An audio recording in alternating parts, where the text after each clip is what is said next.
Jeg skal bestemme differentialkvotienten for en funktion, og den funktion, jeg har valgt, den hedder f af x lig 1 over x.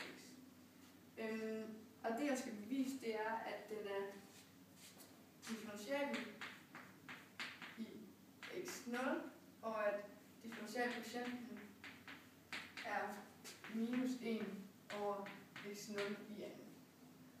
Og jeg starter så med at sætte den ind i differenskvotienten, som står her. Så ja, nu vil jeg lige sætte den ind.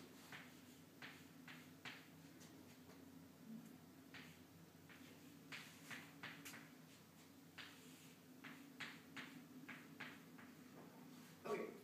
Hele fidusen med det her bevis er, at man ikke må dividere med 0. Og det er det, vi gør i den her form, fordi når x går mod x0, så vil man komme til at dividere med 0.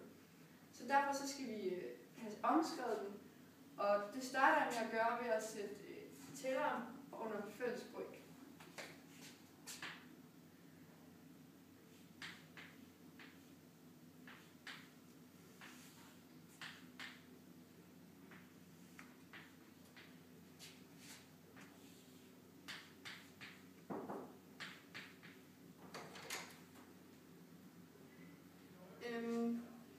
Nu bruger jeg så en brøkregnregel, som siger, at når man har sådan her, man har en dobbeltbryg, så er det det samme som at gange det her op.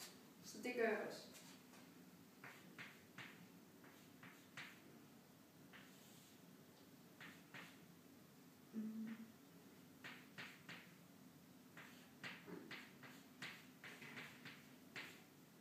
Nu vil jeg gerne kunne reducere differenskvotienten herovre. Men det kan jeg ikke endnu, fordi de her to led, de er ikke helt ens.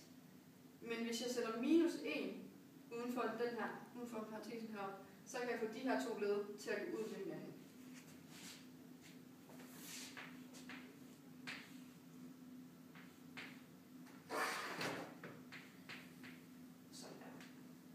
Så fordi at den her, den har en grænseværdi, så vil den komme til at hedde minus 1 over x0 i anden for x gående mod x0.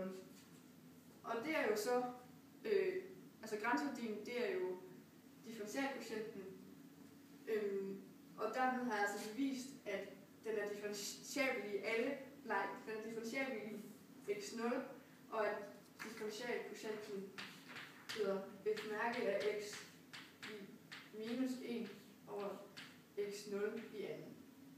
Jeg har derudover også bevist, ligesom Jakob sagde, at en differentiabel funktion skal være differentiabel i alle x i funktionsmængden. Det kan jeg også bevise, fordi jeg har ikke brugt x til noget bestemt, så derfor så gælder det her bevis for alle x'er i definitionsmængden.